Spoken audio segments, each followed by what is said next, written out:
समय 4 मिनेट। त्यसपछि मान्य सदस्य राजु थापा।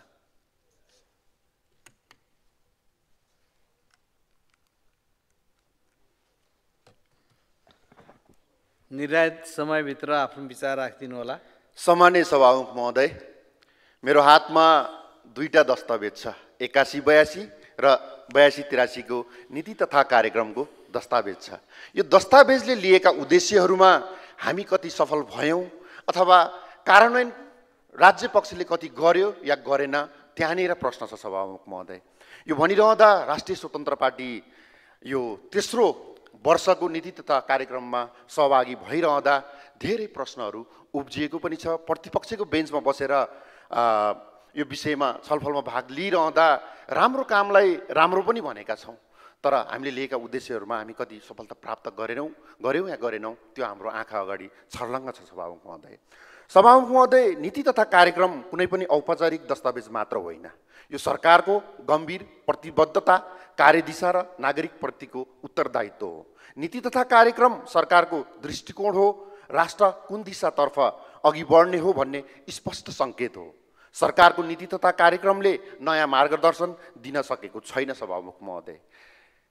सरकारले प्रस्तुत गरेको नीति तथा कार्यक्रम सुन्दा कागजमा आकर्षक लाग्छ, तर विडम्बनापूर्ण कुरा के हो भने यस्ता नीति तथा कार्यक्रम वर्षैपिछे दोहोरिरहन्छन्, तर तिनको कार्यान्वयन पक्ष भने कमजोर र अपारदर्शी रहँदै आएको छ। त्यसैले यो प्रक्रिया औपचारिकता मात्र जस्तो देखिन्छ। जस्तोसुकै राम्रो नीति किन नआए पनि यदि व्यवहारमा नउतारियो भने त्यो समयको मात्र बर्बादी हो सभामुख महोदय।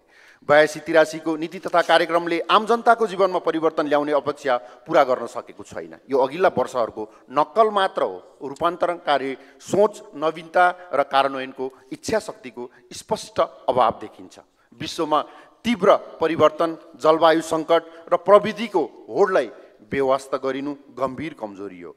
बलियो सरकारबाट अपेक्षित नेतृत्व, सोच र दृष्टिकोणको खडेरी यसपटक पनि कायमै छ। अघिल्लो सरकारले दलित समुदायको लागि ल्याएको हरेक विषय किन हट्यो सभामुख महोदय? यस सन्दर्भमा म सम्मानित सदन मार्फत म सरकारको ध्यान आकर्षण पनि गराउन चाहन्छु। नीति दोहोरिने, कार्यान्वयन अपारदर्शी अघिल्ला वर्षहरूमा गरिएका थुप्रै बाचा आज पनि अधुरा छन्। नयाँ कार्यक्रमभन्दा पनि पुरानै योजनाहरू कार्यान्वयनमा ल्याउन जरुरी छ। अर्थतन्त्रमा पुनरुत्थानको ठोस रोडम्यापको अभाव, बेरोजगारी, मुद्रास्फीति, वैदेशिक लगानीमा गिरावट जस्ता गम्भीर समस्याका लागि ठोस योजना अझै देखिएको छैन। सार्वजनिक खर्चमा नियन्त्रणको गफ मात्र, फजुल खर्च कटौती भनिए पनि खर्चका प्राथमिकताहरू स्पष्ट छैनन्। बजेट कहाँ र कसरी खर्च हुने हो भने अझै अनिश्चित छ। स्वास्थ्य र शिक्षा सुधारका घोषणा पुनरुक्ति मात्र। यस्ता क्षेत्रको सुधारका लागि योजना बने पनि अघिल्ला वर्षका घोषणा नै कार्यान्वयनमा ल्याउन नसकेको पृष्ठभूमिमा फेरि त्यही कुरा दोहोरिनु गम्भीर चिन्ताको विषय हो सभामुख महोदय। युवा तथा रोजगारी कार्यक्रम अस्पष्ट, आत्मनिर्भर रोजगारी दशक भन्ने घोषणा स्वागत योग्य हो, तर कार्यान्वयनका लागि बजेट स्पष्ट, कार्यक्रम र समयरेखा नभएसम्म त्यसको परिणाम आउँदैन सभामुख महोदय।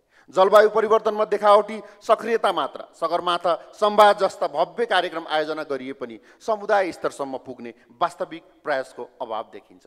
पूर्वाधार विकासमा प्राथमिकता अस्पष्ट, साना ठुला परियोजनाको छानबिन, श्रेणीकरण र प्रभाव मूल्याङ्कन बिना बजेट विनियोजन हुने खतरा रहन्छ।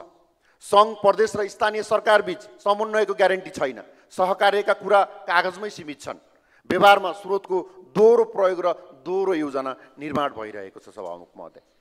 भ्रष्टाचार यो देशको मूल समस्या हो, तसर्थ भ्रष्टाचारमाथि निष्पक्ष छानबिन गर्न स्वतन्त्र न्यायिक आयोग गठन गरियोस्। जुनसुकै पदमा बसेका व्यक्ति किन नहुन्, यदि दोषी छन् भने कानुनी प्रक्रिया अघि बढाएर कारबाही गर्न सक्नुपर्छ सरकारले सभामुख महोदय। नीति तथा कार्यक्रमको भाषणले सुन्दर सपना देखाउँछ, तर कार्यान्वयनको पक्ष कमजोर रहेसम्म ती सपनाहरू कागजमै सीमित रहन्छन् सभामुख महोदय। हामीले त परिणाममुखी नीति निर्माण र प्रभावकारी कार्यान्वयनको संस्कृति विकास गर्नुपर्छ। अब हाम्रो विगतका गल्तीबाट सिक्ने समय आएको छ। त्यसैले सरकारको जवाबदेहिता र उत्तरदायित्वको मूल्याङ्कन गर्दै हामी सुधारको दिशातर्फ उन्मुख हौँ। धन्यवाद।